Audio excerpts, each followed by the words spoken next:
வணக்கம் தலைவா, அனைவருக்கும் இனிய வணக்கம். இன்றைக்கி நம்ம இந்த ஒரு வீடியோவில் எதை பற்றி பார்க்க போகிறோம் அப்படின்னு பார்த்தீங்கன்னா, தமிழக அரசு போக்குவரத்து கழகங்களில் 30,000 காலி பணியிடங்களை நிரப்ப சொல்லி போராட்டத்தில் ஈடுபட போகிறாங்க. இந்த போராட்டத்துக்கு 30,000 காலி பணியிடங்களை உடனடியாக நிரப்பல அப்படின்னா கண்டிப்பாக போராட்டம் நடத்தப்படும் அப்படின்றத குறிப்பிட்டு சொல்லியிருக்காங்க. ஸோ எப்போ என்ன பண்ண போகிறாங்க தமிழக அரசு அப்படின்றத பற்றி தான் இந்த ஒரு வீடியோவின் காணொளி வாயிலாக நாம் இப்போ பார்க்க போகிறோம். மக்களை, நீங்கள் நம்முடைய சேனலை முதல் முறையாக பார்க்குறீங்க அப்படின்னா மறக்காமல் ஒரு சப்ஸ்கிரைப் அண்ட் பெல்லை கிளிக் பண்ணி வச்சுக்கோங்க. வாங்க வீடியோக்குள்ளே போகலாம். தமிழக அரசு போக்குவரத்து கழகத்தில் பேருந்து கட்டணம் மக்கள் தினசரி பயன்படுத்தக்கூடிய அன்றாட கூலிகள் பயன்படுத்தக்கூடிய பேருந்து கட்டணத்தை தனியார் பேருந்துகள் தங்களின் சுய லாபத்திற்காக உயர்த்தி கொண்டிருக்கிறார்கள். இதை பார்த்திங்கன்னா அரசாங்கமும் எந்தெந்த பேருந்துகள் அப்படி செயல்படுது அப்படின்றத கண்டறிந்து அந்த பேருந்துகளுக்கு ஃபைன் அபராதங்கள் விதிச்சிட்ருக்காங்க. ஆனால் அடுத்த கட்டமாக அவங்க 200 ரூபா 200 அபராதம் அப்படின்றதுனால கட்டிடுறாங்க. ஆனால் இதுக்கு தொடர்ந்து நீட்டிச்சா அப்படின்னா 3 முறை 4 முறை அபராதம் கட்டும் பட்சத்தில் அந்த பேருந்தோடைய உரிமத்தை முறையாக ரத்து செய்யப்படணும் அப்படின்ட்டு மக்கள் கோரிக்கை வச்சுருக்காங்க.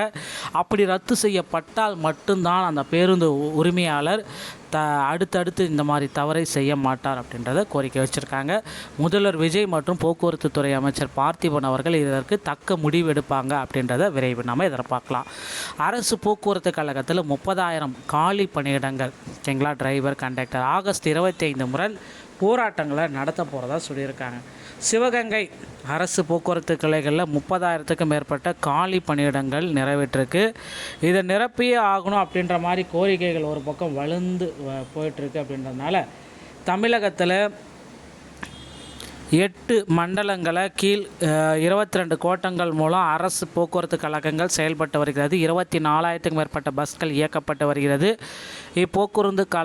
போக்குவரத்தின் கழகத்தின் கீழ் வரவை விட செலவு அதிகரிக்கும் பட்சத்தில் அதற்குரிய வித்தியாச தொகையை அரசு விடுவிக்க வேண்டும். பழைய பென்ஷன் திட்டத்தை அமல்படுத்த வேண்டும். ஓய்வூதியர்களுக்கு 2026 ஏப்ரல் முதல் ஆகஸ்ட் வரையிலான பலன்களை விடுவிக்க வேண்டும். அரசு போக்குவரத்து கழக தொழில்நுட்ப ஊழியர், கண்டக்டர், டிரைவர்களுக்கு 10 முதல் 15 மாதங்களாக நிலுவையில் உள்ள அகவிலைப்படியை வழங்க வேண்டும். வாரிசு வேலைக்காக பதிவு செய்த அனைவருக்கும் வேலை வழங்க வேண்டும்.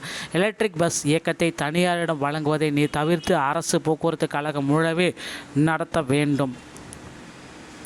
மாநில அளவில் தொழில்நுட்ப உதவியாளர், கண்டக்டர், டிரைவர் என 30,000 காலி பணியிடங்களை நிரப்ப அரசு நடவடிக்கை எடுக்க வேண்டும் என்பது உள்ளிட்ட 7 அம்ச கோரிக்கைகளை வலியுறுத்தி ஆகஸ்ட் 25 காலை 9 மணி முதல் ஆகஸ்ட் 26 9 மணி வரை 24 மணி நேர அளவில் 22 அரசு போக்குவரத்து கழக மண்டலங்கள் முன்பு தொடர் போராட்டம் நடத்த சங்கங்கள் முடிவு செய்துள்ளன.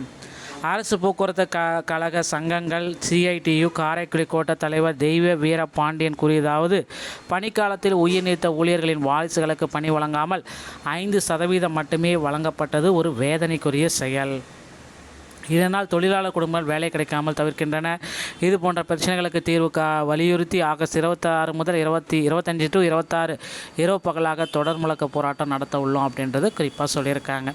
ஸோ விரைவில் பார்த்திங்கன்னா போக்குவரத்து ஊழியர்களுடைய கோரிக்கைகள் அனைத்தும் கேட்டறியப்பட்டு போக்குவரத்து கழகத்தில் புதிய நியமனங்கள் கொண்டு வர போகிறாங்க அப்படின்றத எதிர்பார்க்கலாங்க.